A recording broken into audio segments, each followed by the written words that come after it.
many things about how they behave, but as to what the bottom line is, what their goal is ultimately, what they're going to be doing a year from now, 20 years, 100 years from now, we have no way of knowing. You are okay, but you are nevertheless convinced that they are in one of those categories, whether yes. it's interdimensional or it's extragalactic or whatever it is. They are physically real at least some of the time. Now, they seem to be able to dematerialize, virtually disappear, and so forth and so on.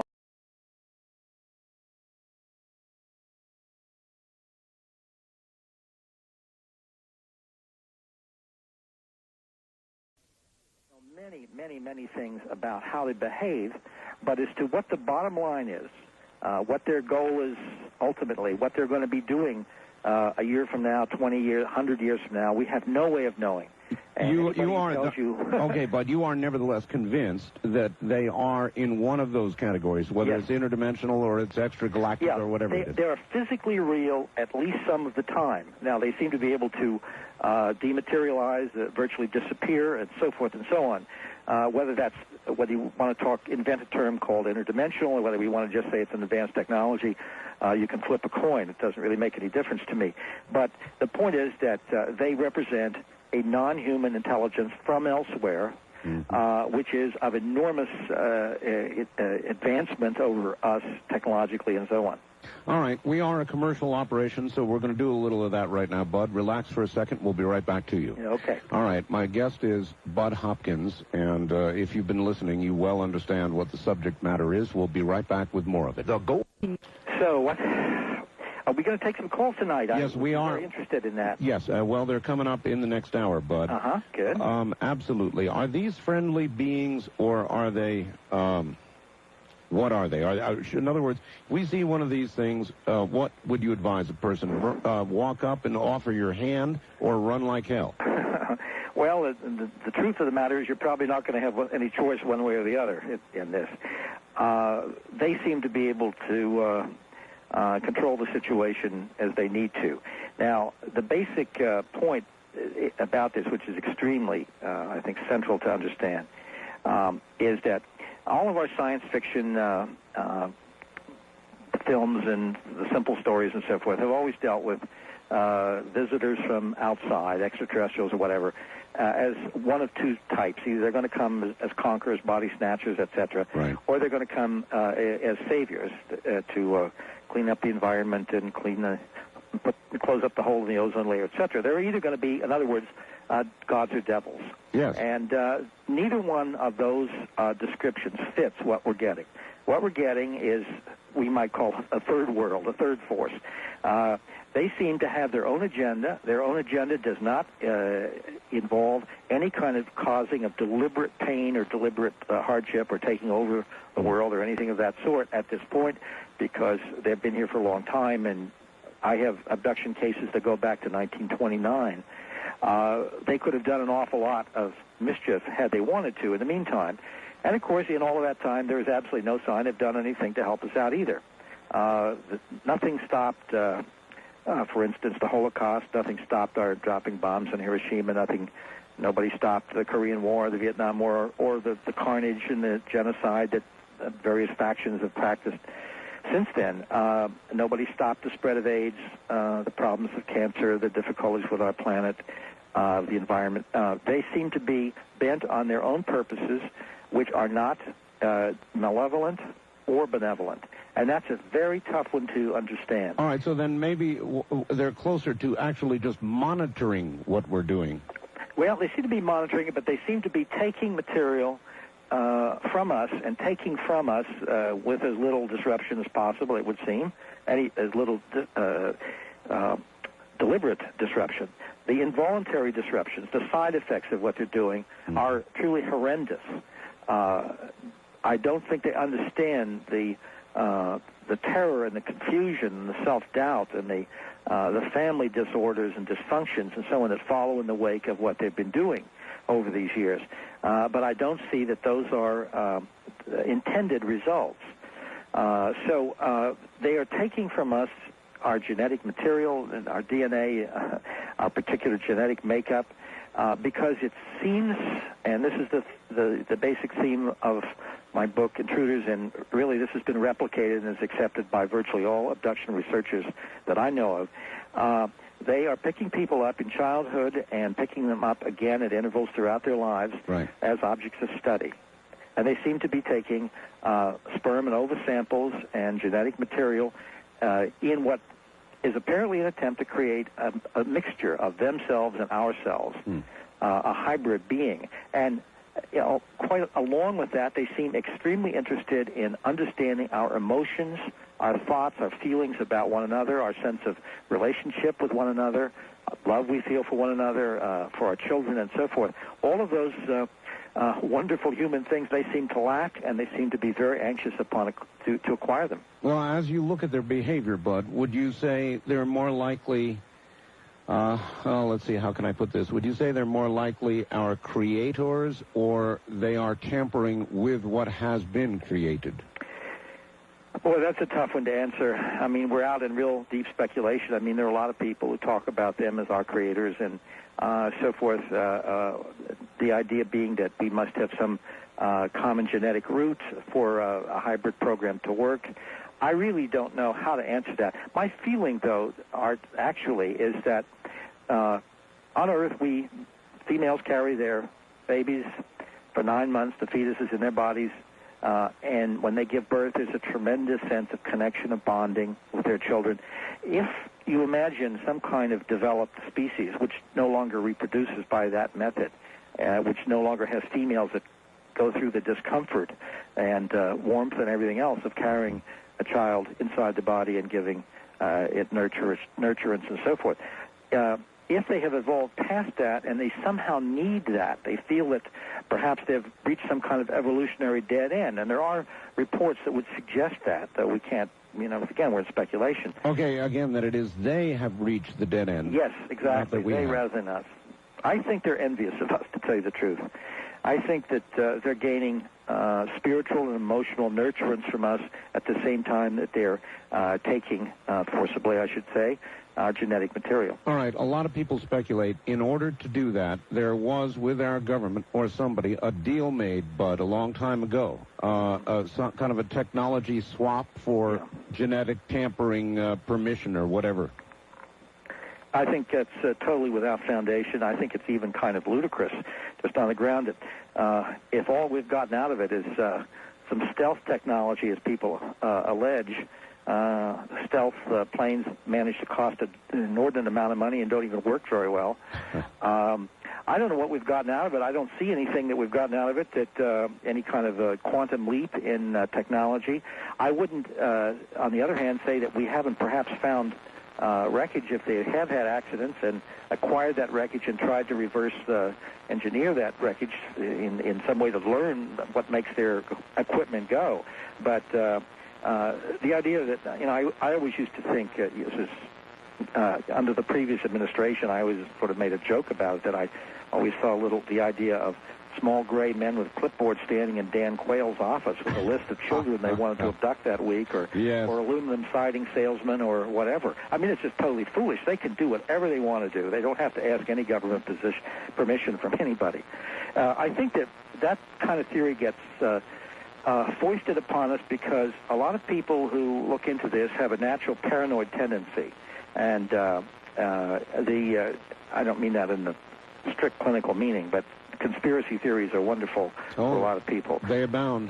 And, of course, you understand paranoia is a wonderful thing because it instantly organizes what's otherwise chaotic.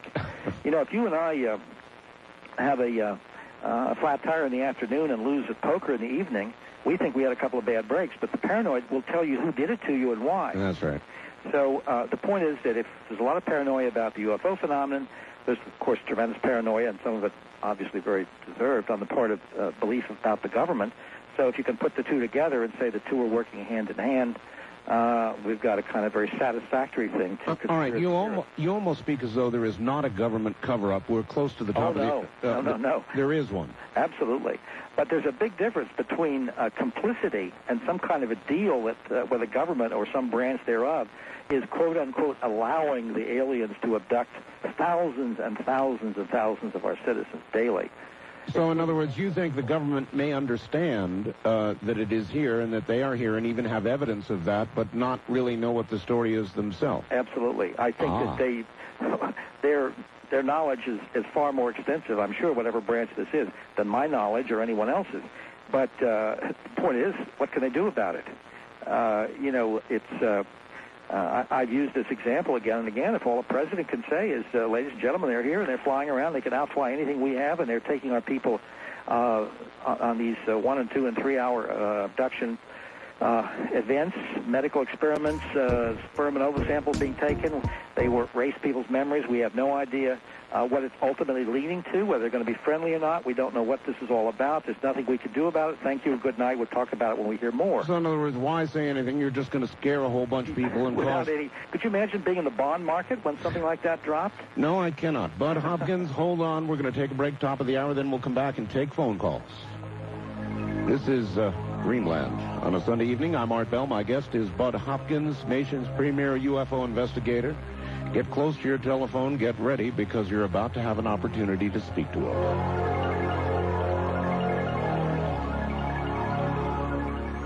We're here discussing... From the Kingdom of Nye, you're hearing Dreamland with Art Bell. To participate in the program, call toll-free 1-800-618-8255. 1-800-618-8255. First-time callers, area code 702-727-1222. Or the wildcard line at 702-727-1295. This is the CBC Radio Network. And we own the night or evening, whatever day part it happens to be. My guest is Bud Hopkins. And as the man just told you, those are the telephone numbers. The telephone lines are now open. Bud is our nation's, I believe, premier UFO investigator. I'm honored to have him on the program. Bud, are you there? I certainly am. Okay. And if I may just make a comment, because we do live in the real world, too, with this, all the rest of this, I'm sort of astonished at the heavy-duty right-wing bias of the news reports we're getting. It's really cool on your program. It isn't so much news as a little sermonette about how bad anything liberal is. I'm really kind of surprised. But anyway, I don't want to short-circuit what we're talking about. But we do live in the real world, and these other things are important to us, too. They really are. And does the twain ever meet, Bud? Oh, yeah. It does. Yeah, absolutely. Well, the twain meets in the sense that these experiences, and we're again dealing with the whole abduction phenomenon, these experiences have such powerful effects on people's lives that there is no way that your day-to-day existence is not affected very subtly by what's happened to you. Now, just to give you a quick example, if these experiences have happened in childhood, and that's where they seem to always start, versus abducted as a little child, and you're 5 years old and you wake up and you can't move, you're totally paralyzed, and you feel there's some strange figure that's come out of the closet or whatever with his huge black eyes, and you feel yourself floating or whatever, and you don't remember all of the experience. You come back with a cut on your leg that wasn't there. Maybe you're upside down in your bed, or maybe your pajamas are no longer on, they're on the floor or something, and all those signs of physical problems. And you start calling out for help for your parents, and your mother says, you just had a bad dream, get back in bed. And you try to say it wasn't a dream, it was real. Right. What happens, is, of course, is a terrible kind of split develops between the child and his or her sense of trust of adults. And if the adults begin to feel maybe something like this really is happening, they begin to feel a tremendous sense of impotence, of helplessness in protecting your own families. And much of this can remain unspoken. And it does not help anybody in your day-to-day existence, whether you're talking about your first-grade teacher or your friends at school. You're afraid to let them know that these strange things are happening to you, which you think, am I crazy? Is this me? What is this? Sure. All right, but one other thing. You brought up politics, so one question, then we'll go to the phones, and that is, this administration, they've revealed an awful lot about the nuclear testing and a bunch of other baloney that's going on. What kind of hopes do you have that they're going to release information or what they know about UFOs? Well, my hopes are slender, sad to say. I mean, we have been hearing day after year after year after year, this is the year and they're going to come clean and so on and so forth. I honestly don't see how they can do that without really terrifying the country. They've put themselves in a completely terrible position by the government cover-up program, because by denigrating the experiences of literally millions of people, they're really saying, you didn't have these experiences. You either made them up, you're a liar, or you're mentally ill. It didn't happen, some problem psychologically. And this is, of course, very much like on a national scale what I was describing within a family, sure, where the parents are telling the children, this didn't happen to you. You just had a dream, and the child knows it wasn't a dream. The people who've had these experiences know that the government is lying to them. And, of course, it means that they have no place to go for help, although we're trying to supply that as best we can with our limited resources. Numbers of researchers and mental health professionals are turning around to receive this, but in the meantime, to help people as best they can. But in the meantime, the government cover-up issue is doing enormous damage. And of course, if they admit now, after years of lying about it, as I said, I wouldn't want to be in the bond market when this happens. So they're really in a spot. Right. All right. Let's take some phone calls. On our toll-free line, you're on the air with Bud Hopkins. Good evening. Where are you calling from, please? Portland, Oregon. Portland, Oregon. All right, go ahead. Well, I had a recent experience, and I was just wondering how familiar this is. Not too long ago, I had just gone to bed with my fiancé, and it was quite late. It was about midnight, and I felt as though something had entered my room, mm-hmm. and I opened my eyes, or tried to open my eyes, and my vision started to just kind of blur, mm-hmm. and then my hearing went out, and I was completely paralyzed. Mm-hmm. And all I really do remember seeing is something kind of dark, and not too huge, but kind of large. Mm-hmm. And then I remember trying to yell or scream for my fiancé, and all I remember being able to do is kind of mumble and groan a little bit. And then, not too long after that, he was shaking me, as if he was trying to wake me up. Mm-hmm. And then, after that had happened, I still couldn't move or hear or anything. And then there was like this loud wind in my ears. Mm-hmm. And then I was able to get up and scream and tell him to turn on the lights. And that's basically all I remember, except for that the next morning I woke up and had a bruise across my shoulder that hadn't been there before. Yeah. Well, this is something that should definitely be looked into, and we have some people in Portland. You're very fortunate to be in a city where there's a very sensitive investigator whose name I don't want to give over the air here. This is what I would suggest you do. If you write to me, this is the address for anyone who wants to describe an experience. Just write to me, care of IF, just the initials IF. It stands actually for Intruders Foundation, but just say IF. Okay. Box 30233. Okay. And that's New York, New York. And the zip is 10011.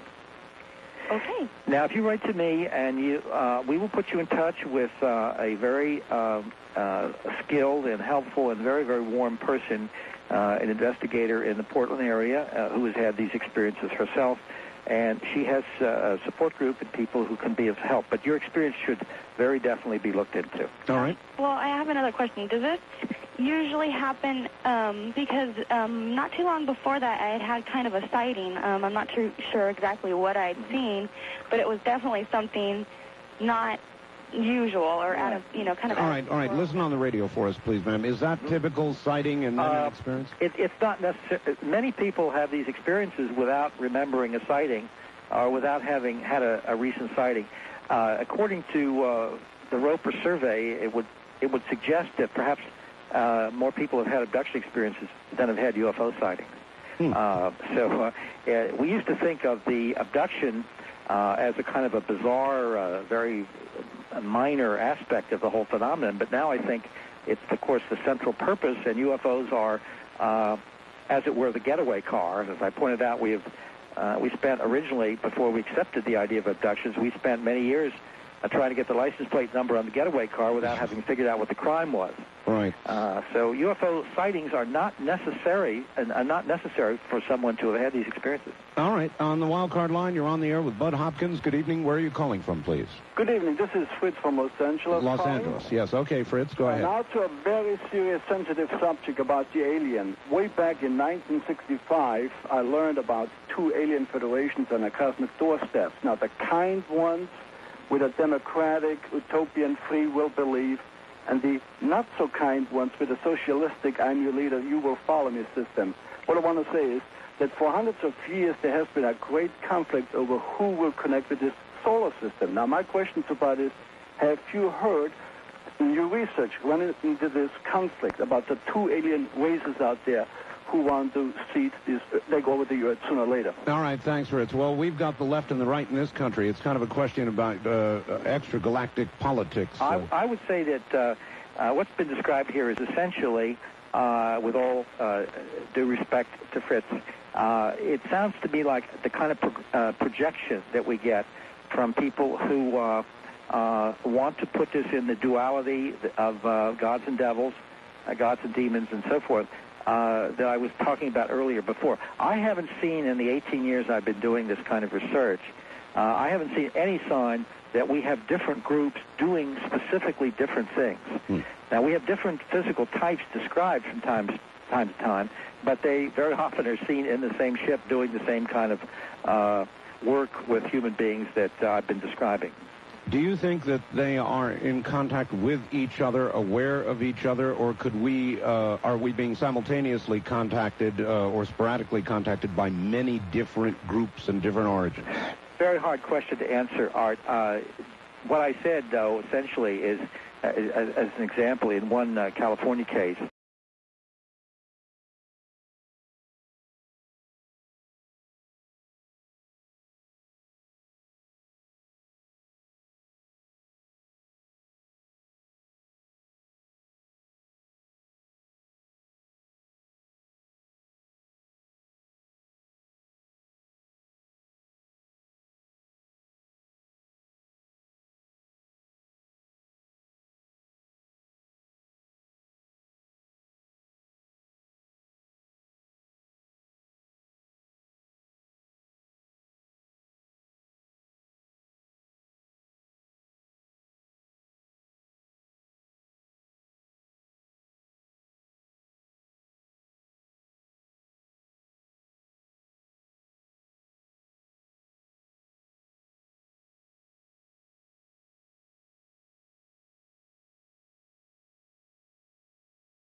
and recognized all of them. Really? And I had no problems whatsoever. But when I say a lot of applications, I wasn't asking you so much about hardware or software. I haven't really tried most of my older applications, but I think they're going to be okay. I had one problem. It didn't like my Logitech mouse driver. Really? And it just told me that I should upgrade it, and other than that, everything worked fine. Then did you not, did your mouse driver then not work, or? It works, but I couldn't program the center and the right button on it. Oh, I see. All right, well, no, that makes sense. All right, well, so far, look, after you've gone through some of your old applications, let me hear from you again, all right? Sure will. Because that's the only thing that's scaring me a little bit. We'll be right back.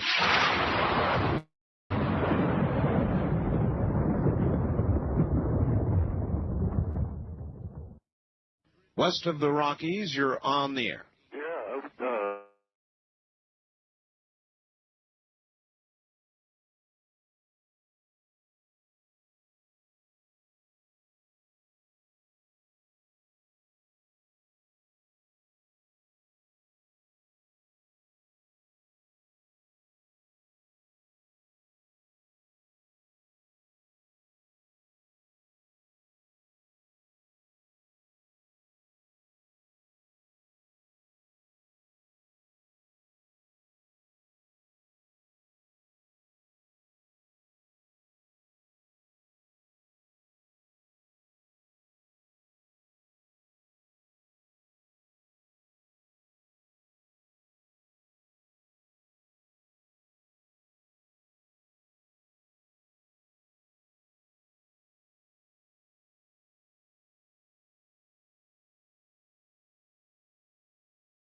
Out. This is a major event in the computer world. Now, I wonder how many of you have run right out and bought Windows 95. I'll tell you, I've got it here. And I have been chicken to load it. I've actually started to load it into my computer. I started down the trail of loading Windows 95. And I canceled. I chickened out. I wonder about so many things. I wonder, will my DOS programs all run in Windows 95? Or will I lose something? I wonder, will I still retain my old DOS? Do I want to retain my old DOS? I wonder whether I will like the new Windows setup. I wonder so many things that I'm going to wait until some of you guinea pigs out there load her in, and I'll bet you by now, a lot of people went out and bought it at midnight, and by now a lot of you have got Windows 95 loaded in. Now, are you happy campers?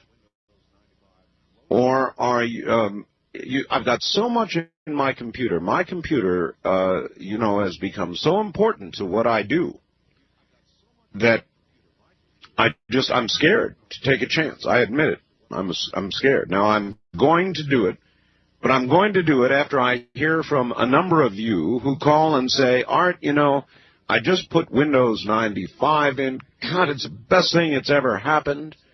I love it. Everything runs great. I had all these programs I can use, no problem. And when I hear that, then I'll go back there and reload it again.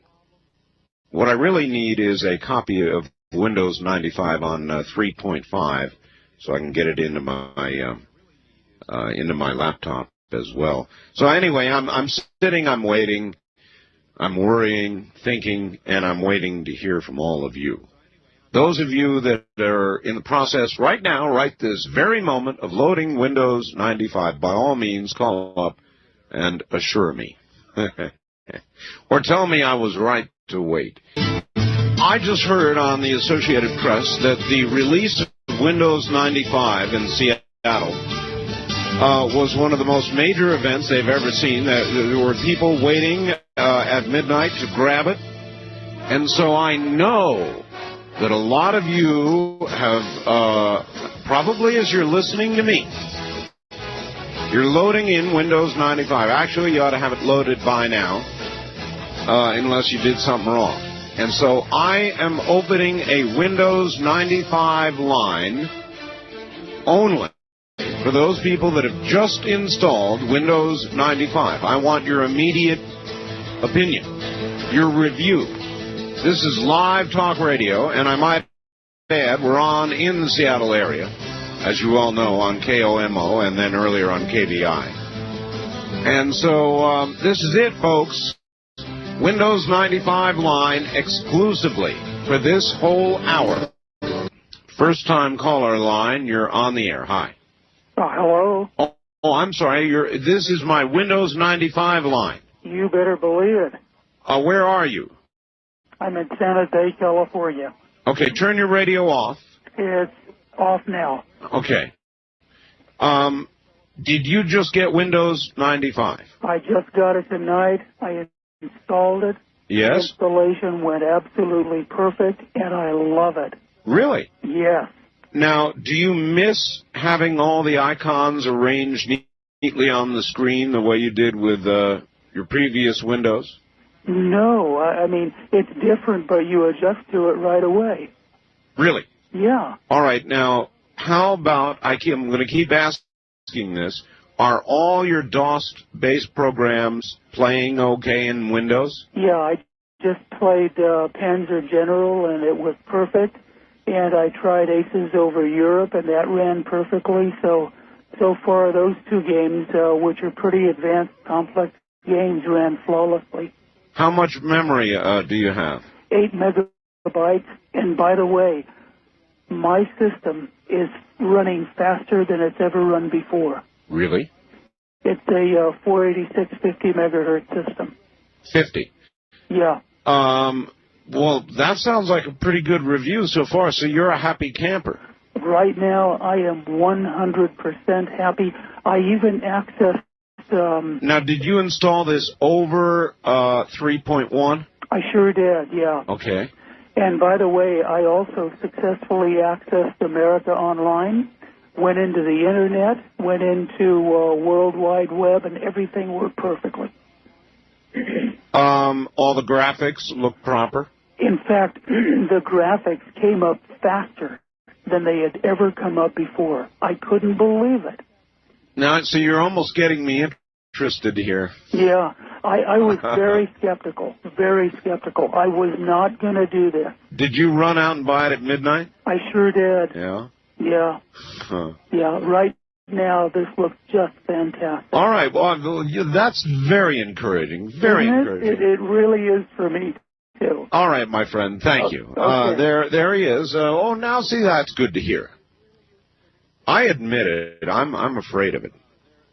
Intrigued by, drawn to, magnetically drawn to, wanting to grab. I've got it on a CD, and I grab that CD and I put it in my hand and I look at it, and I even, as I said, I put it in my CD drive and closed the door and started the process and then chickened out and stopped it. I don't know what I'm worried about. I've got tape backup, but it's just that. On my Windows 95 line, you're on the air. Hello. Hello, Art. This is Clinton, Oklahoma City. Oklahoma City, yes, sir. Yes, I have OS2 and got the Windows 95, and Windows 95 did just fine, except for some files. They were real old DOS programs that I had problems with, but overall it's doing pretty good. Well, did it just flat refuse to run some of the older stuff? Yeah, it got piled up in the hard drive, but I had prepped the machine with Norton Utilities for Windows, and we've had experienced some people over here having virus programs. They've got a lot of virus programs running through the systems when you download stuff. Right. And your 16-bit virus protection programs don't work with Windows 95. Yeah, now I've heard that. Thank you for that. Virus protection. I once had a virus in my computer, Michelangelo. Actually, I've had it in there twice. And the present DOS system, I know a lot of eyes are glazing over out there, but this is a big event, Windows 95. The present DOS system, 6.2 or 2.2, whatever you've got, has MSAV, which is a wonderfully effective virus eliminator. And I've heard people say, well, there is no virus protection in Windows 95. So if you do a lot of telecommunicating, you might have reason to be concerned. Now, I don't know whether that's true or not, but that's the second person who told me that. See, that makes me vacillate again. Do you see why I'm worried? Who wants a virus? Not me. On my Windows 95 line, you're on the air. Yes. I did actually have a problem with my video card. Oh, your video card? Yeah. A conflict. Uh-oh. Well, it wasn't a conflict. It's one of those 16 million color cards. Right. But it only works as a regular 16-color card under Windows 95. Well, Windows 95 should have installed new drivers. Yeah, but it didn't recognize Didn't recognize your card, huh? So I would recommend that people check out beforehand that they can get Windows 95 drivers for the equipment. Well, it'll be interesting to see how many people have the same exact problem. They supposedly had drivers that would cover about everything that's out there. Now, you may be proof they don't. Thank you very much for the call, sir. Thanks. See, a little problem. I'm going to put that one down. I, too, have a video card that gives me 16 million colors, 2 megs of video RAM. And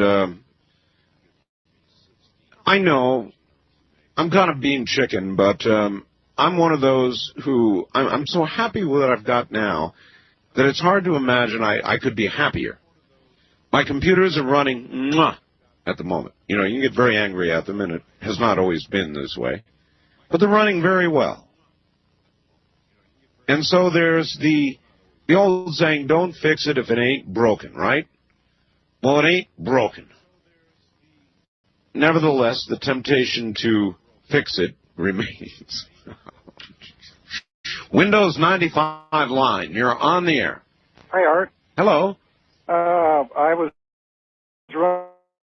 running, I just got done installing it. It's running fine. Really? Yeah. What kind no problems at all. What kind of computer? Compact. A laptop? No.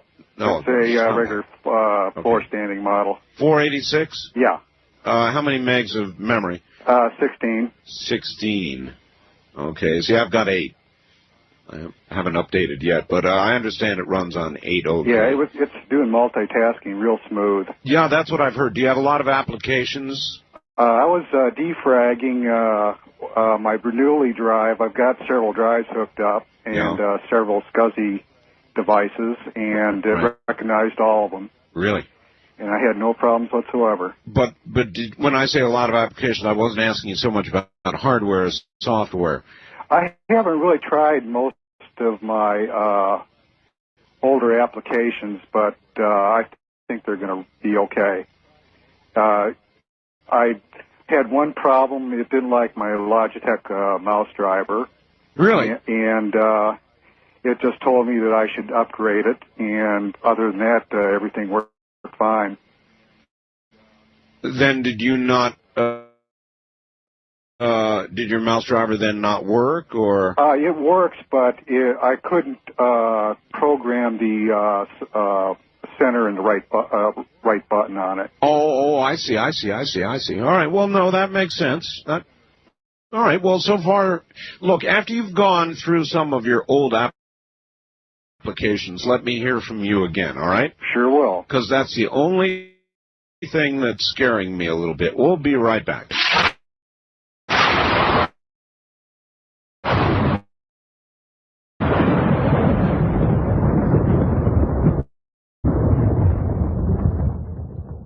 West of the Rockies, you're on the air. Yeah, I'm Phil from Sacramento. I was curious how many system operators that run bulletin boards, if they're having any problems, like, you know, front end, front door type thing with the Windows 95. What do you think about that?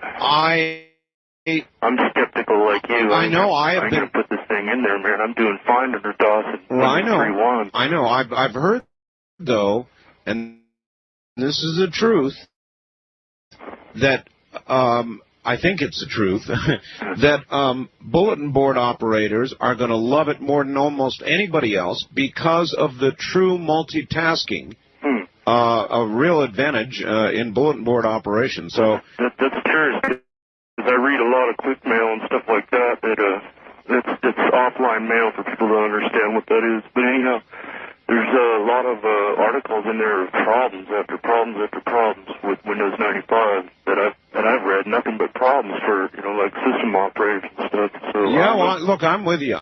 I'm staying with 311 until I get a lot of calls saying, Art, you're crazy if you don't go to Windows 95. Yeah, I agree there. So yeah, for multitasking, it would make sense from a user's point. But, you know, if you're offering something to somebody, then, you know, I don't know. Like you said, if it's not broken, why mess with it? It's like if the car engine's dirty, why clean it? Yeah, but you know, that's also a little like saying, it sure is fun driving my 25-year-old Lincoln car when you could be driving a brand new, you know, whiz bangs something or another, and so, you know, you got yours backed up on tape. I got my Windows 3.1 and DOS 3.1 backed up on CD-ROM. Oh, so, that's... yeah, I don't worry about viruses at all. If I go down, I'm up in 3 hours. That's cool. Yeah. All right. Well, I appreciate it. Thank you. Yeah, thanks for talking there. You bet. I feel we feel exactly the same way, sir. We're both chicken. I'll be right back. Good morning. From the high desert, I'm Art Bell. And it's good to be here.